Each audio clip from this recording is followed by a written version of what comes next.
তিথি আঙুলের মধ্যে লিখলো, তার নাম লিখলো মেহেদি দিয়ে, তখন আমি প্রথম কলটা ভাইয়াকে করি যে ভাইয়া হোয়াট ইজ দিস। এটা আপু আত্মহত্যা করার মতন না, এটা হচ্ছে আমাদের প্রথম কথা।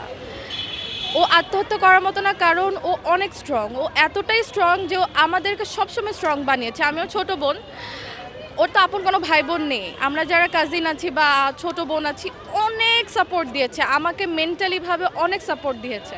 কিন্তু ওর যে এই কাজটা, কারণ মানে যেদিন হচ্ছে এই কাহিনীটা হলো তার আগের দিন রাতে আমার সাথে কথা হয়েছিল, পরের দিন আমরা একসাথে ইফতার করব, সেহেরি করব বাহিরে, কিন্তু এর মধ্যে কি হয়ে গেল জানি না। ইকরা আপু লাস্ট 4 বছর ধরে অনেক বেশি ডিপ্রেশনে ছিল, শুধুমাত্র এই এক তিথি কাহিনী নিয়ে। তিথির সাথে যে আলভি ভাইয়ার যে সম্পর্কটা, এটা কিন্তু প্রথমেই আমরা মানে বুঝতে পেরেছিলাম, আপুকে বুঝিয়েছি আপু সরে আসো, এভাবে হবে না হবে না হবে না। ও লাস্ট অবধি ট্রাই করতেছিল, লাস্ট পর্যন্ত, শেষ পর্যন্ত। কিন্তু এগুলো নিয়ে ভিতরে ভিতরে এতটা ডিপ্রেশনে ছিল যে ও লাস্ট 1-1.5 বছরে না ও অনেক মানে রাখতো না কোনো কিছু। ওর সামনে দেখতেছে যে তিথি আলভি সহ নেপাল যাচ্ছে, এখান যাচ্ছে, ওর কাছে তো নিউজ আসতো, হ্যাঁ, সেখানেও ও কোনো হচ্ছে মানে থাকে না যে একটা রিয়াক্ট করা, সেটাও করা বাদ দিয়ে দিচ্ছে। ওর একটাই কথা ছিল, ফারি আমি মেনে নিছি, কারণ এই মেয়ে তো আলভিকে ছাড়বে না, এই মেয়ে তো আলভিকে ছাড়বে না, এগুলো আমি মেনে নিছি। তো এরপরে ও এমন কি দেখলো ভিডিও কলে যেটাও নিতেই পারলো না, এটা আমাদের কোশ্চেন। সে তো বলেছিল এটাও যে সেই স্ক্রিনশট, সে ভিডিও অনেক কিছু প্রমাণ দিবে, তাহলে সেগুলো কোথায়? 2 দিন তো হয়ে গেল সে ভিডিও আপলোড করেছে। হোটেলে গেলে ভাইয়া এটা স্বাভাবিক ব্যাপার, ভাইরাল তো হবেই। তারা হোটেলে গিয়েছে দেখে ভাইরাল হয়েছে, এত তাদের সাইড থেকে তাদের মিডিয়া রিলেটেড মানুষরাই তো এসে বলতেছে যে তারা এটা করতো, তারা সেটা করতো, তারা রুম আটকায় রাখতো, অনেক কিছুই করেছে, তো এগুলো তো মিথ্যা না।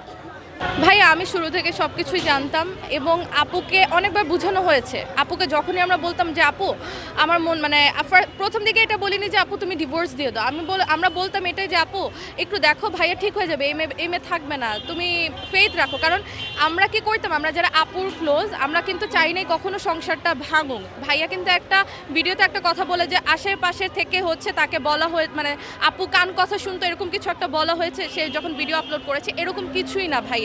আমরা কেউই চাইনি সংসারটা ভাঙুক, আমরা সবসময় বুঝাইছি যে আপু একটু ওয়েট করো, একটু ধৈর্য ধরো, এই মেয়েটা চলে যাবে। ইভেন আমরা ভাইয়ের সাথেও কিন্তু কথা বলতাম, ভাইয়ের সাথে এভাবে কথা বলা হয়েছে যে ভাই আপনি কি করতেছেন, সে একটাই কথা, তিথি আমার কলিগ, তিথি আমার কলিগ। তো মেহেদি যখন তিথি আঙুলের মধ্যে লিখলো, তার নাম লিখলো মেহেদি দিয়ে, তখন আমি প্রথম কলটা ভাইয়াকে করি যে ভাইয়া হোয়াট ইজ দিস, এটা কি? পরে বলে ফারিয়া তিথি আমার বেস্ট ফ্রেন্ড, কিন্তু এটা সে ঠিক করে নাই, কিন্তু আমি তার সাথে কথা বলবো, কিন্তু সে আমার বেস্ট ফ্রেন্ড, ওইভাবে লিখছে। আমি ভাই এটা কখনো কোনো বেস্ট ফ্রেন্ড এটা করবে না, এটা বেস্ট ফ্রেন্ড করে না। এত নিউজ ভাইয়া আপু পারতেছে না, মানসিকভাবে ও অনেক ভেঙে পড়তেছে, আপনি প্লিজ ওকে ছাড়েন। অনেকবার বোঝানো হয়েছে, আমরা সবাই বুঝাইছি, কিন্তু সে লাস্ট পর্যন্ত সে ভিতরে লুকায় করছে।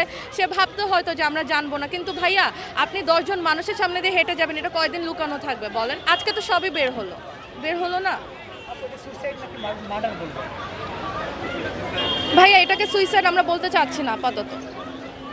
কারণ সুইসাইড কিভাবে হয় আপনি বলেন? সে বললো যে 22 সেকেন্ডে একটা মানুষ ভিডিও কলে বলবে খালি যে আমাকে শেষবারের মতো দেখে নে, এটা সুস্থ মানুষ অসুস্থ মানুষ কখনোই করবে না। আগে পরে কি হয়েছে সেটা স্ক্রিনশট দিতে তার এতদিন লাগছে কেন? সে যে বললো যে তার কাছে প্রমাণ আছে, আগে পরে কনভারসেশন, তাকে ম্যানুপুলেট করা হয়েছে, আপুকে ম্যানুপুলেট করা হয়েছে, অনেক কিছুই সে বলছে, তাহলে সে স্ক্রিনশট দিচ্ছে না, সে ভিডিও দিচ্ছে না, সে লাইভে আসতেছে, সে আবার স্ট্যাটাস দিতেছে, এগুলোর মানে কি? অবশ্যই নাটক, তাদের স্ক্রিপ্টটা ভালো হয় নাই।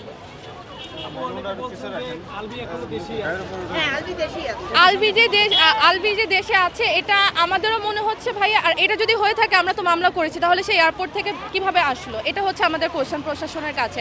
আর সে যদি নেপালেই থাকতো, সে যেভাবে ভিডিওটা করলো শুধু ওয়াল দেখা গিয়েছে, সে নেপালে থাকলে তো তার বেড বা একটা হোটেল রুমের তো একটা ইন্টেরিয়রই আলাদা হয়, সেটা কেন দেখা যায়নি? এটা হচ্ছে আমার প্রশ্ন। তিথিকে নিয়ে একটাই বলার যে ওর জন্য আমার বোনটা চলে গেছে, আল্লাহর অবশ্যই বিচার করবে। অ্যান্ড আমরা চাই এর সুষ্ঠু বিচার হোক, আমরা প্রশাসনের কাছে এটাই চাই, ওর সুষ্ঠু বিচার হোক।